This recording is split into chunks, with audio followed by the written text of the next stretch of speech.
90 लाख गाड़ियां, 90 लाख कार्स जितना carbon dioxide atmosphere में छोड़ती है, उतने कार्बन डाइऑक्साइड को पूरी तरह से खत्म करने के लिए जितनी ग्रीन एनर्जी चाहिए, उतनी ग्रीन एनर्जी अडानी ने पिछले 1 साल में पैदा की है। अडानी रिन्यूएबल एनर्जी के जरिए पूरी दुनिया का एक बहुत ही बड़ा ब्रांड बनने जा रहा है। क्यों और कैसे, ये देखेंगे हम आज के इस वीडियो में। हर हिंदुस्तानी को इस बात का गर्व होना चाहिए कि भारत की एक कंपनी दुनिया की बहुत बड़ी ब्रांड बनने जा रही है। और अगर आप स्टॉक मार्केट में इन्वेस्ट करते हैं तो आपके इन्वेस्टमेंट इस डेवलपमेंट से कैसे इंपैक्ट करेंगे, ये भी हम देखेंगे इस वीडियो में। इस वीडियो को लाइक जरूर कीजिएगा और बिजनेस, स्टार्टअप, इन्वेस्टमेंट की अच्छे से अच्छी इंफॉर्मेशन के लिए हमारे चैनल को सब्सक्राइब कीजिए।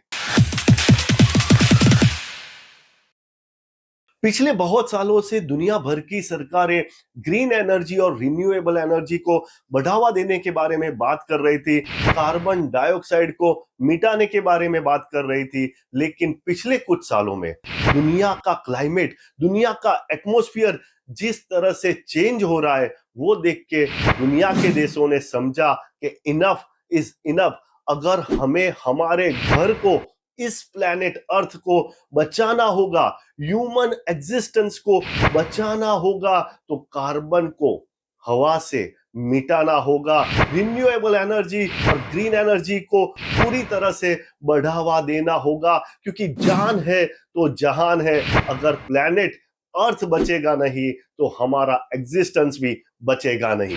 और उसके लिए पूरी दुनिया की सरकारों ने साथ में आके ये कमिटमेंट लिया कि 2050 तक नेट कार्बन एमिशन हम जीरो कर देंगे। यानी ह्यूमन एक्टिविटी से जो ग्रीन हाउस गैसेस हवा में जाते हैं, उसको नेट नेट जीरो कर देंगे। और इसके लिए हर देश ने कुछ ना कुछ कमिटमेंट दी कि हम कितने परसेंट इस कार्बन एमिशन को कम करेंगे। भारत सरकार ने भी 2070 तक नेट कार्बन एमिशन जीरो करने के लिए कमिटमेंट दी है और 2030 तक टोटल कार्बन एमिशन 45% रिड्यूस करने की कमिटमेंट की है। क्योंकि अगर एक देश अगर प्रदूषण करता है, कार्बन एमिशन करता है, तो उसकी इफेक्ट पूरी दुनिया में होती है। इस कमिटमेंट में मोटा मोटी पूरी दुनिया की बदल देने की कमिटमेंट ली गई, क्योंकि पूरी दुनिया एनर्जी से चलती है और एनर्जी सोर्सेस को पूरी तरह से बदल देने की कमिटमेंट ली गई। इस पृथ्वी को, बीमार पृथ्वी को बचाने के लिए ये टास्क जो पूरी दुनिया की सरकारों ने हाथ में लिया है, वो आसान नहीं होने वाला है। क्योंकि इसमें जो इन्वेस्टमेंट, जो एनर्जी, जो टेक्नोलॉजी लगने वाली है, वो बहुत ही ज्यादा रहने वाली है। यानी ट्रिलियंस ऑफ डॉलर्स का इन्वेस्टमेंट लगने वाला है। पूरी दुनिया की सरकारें, यूनाइटेड नेशंस, बड़ी बड़ी कंपनियां इसमें साथ आएगी इस टास्क को पूरा करने के लिए। देखा जाए तो ये एक बहुत बड़ी चैलेंज है, लेकिन आपदा को अवसर में बदलना एक बिजनेसमैन, एक इंटेलिजेंट बिजनेसमैन की फितरत होती है। और गौतम अडानी ने ये अपॉर्चुनिटी को भांप लिया है। अडानी को यह पता है कि जो भी रिन्यूएबल एनर्जी या ग्रीन एनर्जी प्रोड्यूस होगी, उसको खरीदने के लिए पूरी दुनिया लाइन में खड़ी रहेगी। और इस सेक्टर में कंपटीशन भी बहुत कम रहेगी, क्योंकि इस सेक्टर में अगर आपको बने रहना है तो आपके पास बहुत ही बड़े बड़े बिलियंस ऑफ डॉलर्स के फंड्स रेस करने की कैपेसिटी होनी चाहिए। आपके पास state of the art technology develop करने की कैपेसिटी होनी चाहिए। और अगर आपके पास टेक्नोलॉजी होगी, पैसा होगा, फिर भी आप इस सेक्टर में सक्सेसफुल नहीं हो पाएंगे अगर आप प्रोजेक्ट्स को टाइम पे एफिशिएंटली इंप्लीमेंट नहीं कर पाएंगे। तो अडानी ने इस सेक्टर में जो अपॉर्चुनिटीज आने वाले समय में पैदा होने वाली है, इसके चलते इसमें बहुत ज्यादा इन्वेस्टमेंट और एफर्ट्स लगाना शुरू कर दिया है। ग्रीन एनर्जी के जरिए अडानी कैसे पूरी दुनिया में अपना परचम लहराने जा रहा है, आइए देखते हैं। अडानी कच्छ के रन में 726 स्क्वायर किलोमीटर बड़ा ग्रीन एनर्जी पार्क बनाने जा रहा है। ये green energy park hybrid park होगा, यानी यहाँ पे सोलर एनर्जी और विंड एनर्जी पैदा की जाएगी। ये पार्क इतना बड़ा होने वाला है कि वो आपको स्पेस में से भी दिखाई देगा। इस प्लांट से कम 30 गीगावाट एनर्जी पैदा होने वाली है और इस पार्क से जो इलेक्ट्रिसिटी प्रोड्यूस होगी वो कम से कम 2 करोड़ फैमिलीज को इलेक्ट्रिसिटी दे पाएगी। दूसरा, अडानी मुद्रा में ग्रीन हाइड्रोजन का बहुत बड़ा प्लांट बनाने जा रहा है।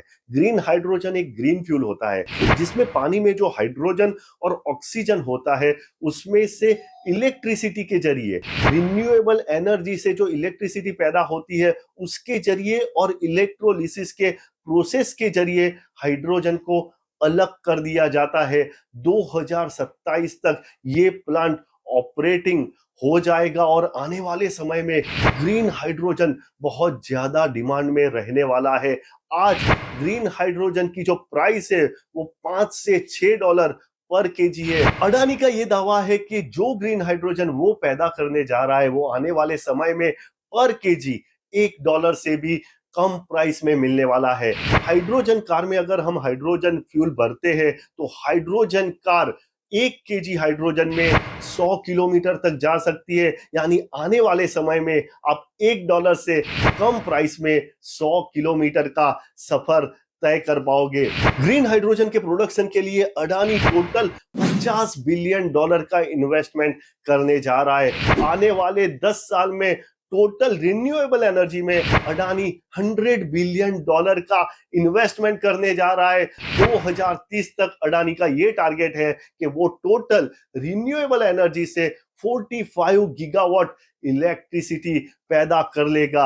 आज सोलर एनर्जी में पूरी दुनिया में अडानी दूसरे नंबर पे और ओवरऑल रिन्यूएबल एनर्जी में 8वें नंबर पे है। देखिए, अडानी आज पूरी दुनिया में सबसे सस्ता ग्रीन एनर्जी का प्रोड्यूसर है। आज इंडिया में टोटल ऑपरेटिंग कैपेसिटी 9 गीगावाट की है और हर साल ये कैपेसिटी 4 से 5 गीगावाट की ऐड हो रही है। अडानी जो ग्रीन एनर्जी का नॉर्मल प्रोजेक्ट 18 महीने में कंप्लीट होता है वो अडानी सिर्फ 12 महीने में कंप्लीट कर देता है। और ग्रीन एनर्जी की वैल्यू चेन में छोटे से छोटा कंपोनेंट, छोटे से छोटे टेक्नोलॉजी से लेके पूरी डिस्ट्रीब्यूशन तक की पूरी कैपेसिटी अडानी बनाने जा रहा है। और इसके चलते अडानी को पूरी दुनिया से बहुत ज्यादा इन्वेस्टमेंट, बहुत ज्यादा फंड्स मिल रहे हैं बड़े बड़े प्रोजेक्ट्स को इंप्लीमेंट करने के लिए। जैसे कि टोटल एनर्जी जो फ्रांस की बहुत बड़ी एनर्जी की कंपनी है, उसने अडानी के ये प्रोजेक्ट्स में 2.8 बिलियन डॉलर का इन्वेस्टमेंट किया है। कतार इन्वेस्टमेंट अथॉरिटी ने 1.6 बिलियन डॉलर का इन्वेस्टमेंट किया है। जीक्यूजी पार्टनर ने अडानी के कंपनीज में 1.36 बिलियन डॉलर का इन्वेस्टमेंट किया है। पिछले कुछ सालों में ग्लोबल बॉन्ड मार्केट से अडानी ने 9 बिलियन डॉलर उठाए हैं। यानी अडानी अपने विल पे, अपनी मर्जी से जितने फंड चाहिए उतने रेज कर पा रहा है। और ये तभी पॉसिबल हो सकता है जब अडानी बड़े बड़े प्रोजेक्ट्स को बहुत जल्दी, बहुत एफिशिएंटली इंप्लीमेंट करता हो। और ये अडानी बहुत ही सक्सेसफुली कर पा रहा है। और देखिए, इसके चलते जितने भी फाइनेंशियल पैरामीटर्स है अडानी ग्रुप के वो कंटिन्यूअसली इंप्रूव हो रहे हैं। आप चाहे EBITDA देख लो, चाहे आप ग्रॉस एसेट देख लो, चाहे आप डेट सर्विस कवरेज रेशियो देख लो, चाहे आप ऑपरेटिंग मार्जिन देख लो, ये सभी पैरामीटर्स कंटिन्यूअसली इंप्रूव हो रहे हैं। कंपनी के CFO ने ये बोला है कि 2027 तक हम इतनी नेट कैश जनरेट कर लेंगे जो हमारे डेट के सर्विस के लिए मोर देन इनफ होगी। और कंपनी ने अभी अभी 2.36 बिलियन डॉलर की डेट प्रीपेमेंट कर दी है। यानी कंपनी के फाइनेंशियल्स कंटिन्यूअसली स्ट्रांग हो रहे हैं। अडानी का जो ग्लोबल प्रेजेंस है उसका भी अडानी को बहुत ज्यादा फायदा होने वाला है, क्योंकि अडानी को पता है कि इसमें जितना प्रोडक्शन करेंगे, जितना इन्वेस्टमेंट करेंगे, वो कम पड़ने वाला है। अडानी नॉर्थ अफ्रीका के मोरक्को में भी ग्रीन हाइड्रोजन का एक बहुत बड़ा प्लांट डालने वाला है, और इस प्लांट में से जो ग्रीन हाइड्रोजन बनेगा वो यूरोपियन कंट्रीज को वो बेच सकता है। इसके अलावा बीच में ऑस्ट्रेलिया में भी बहुत बड़ा ग्रीन एनर्जी का पार्क अडानी बनाने वाला है, ऐसी बातें सामने आ रही थी।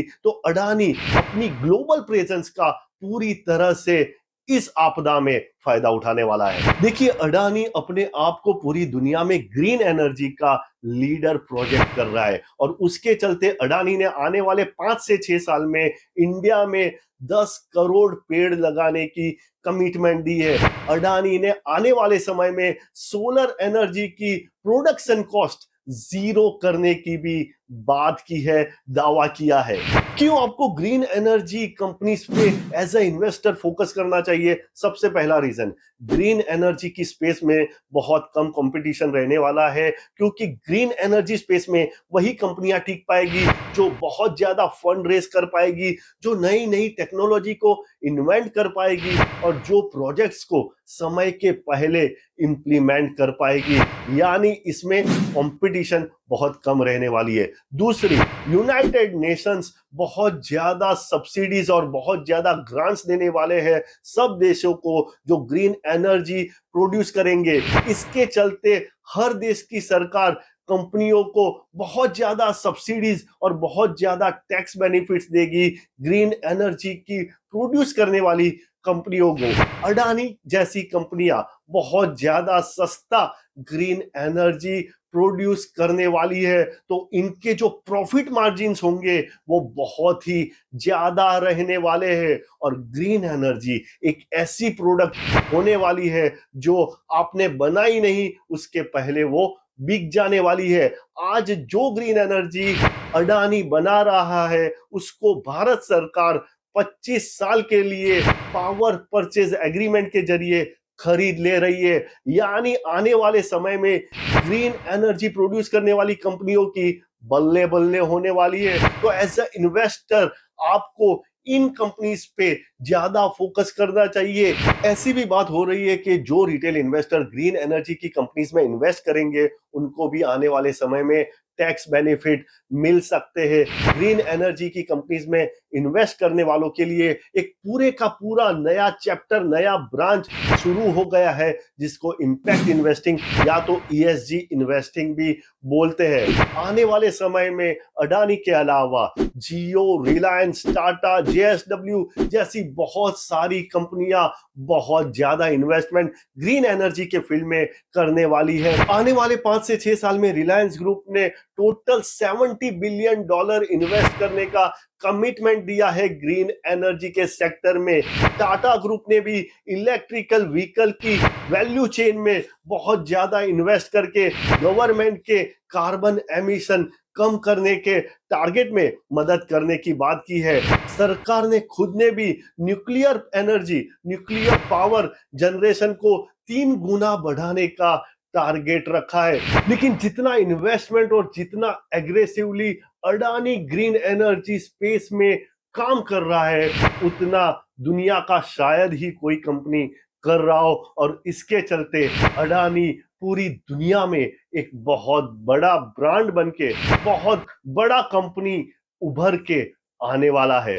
आशा करता हूं ये वीडियो आपको पसंद आया होगा। इस वीडियो को ज्यादा से ज्यादा लोगों से शेयर कीजिए जिससे सबको पता चले कि कैसे अडानी आने वाले समय में दुनिया का बहुत बड़ा ब्रांड बनने वाला है। इस वीडियो को लाइक कीजिएगा, और अगर चैनल पे नए हैं तो हमारे चैनल को सब्सक्राइब कीजिए। अपडेटेड रहिए, इन्फॉर्म रहिए, क्योंकि दुनिया बदल रही है।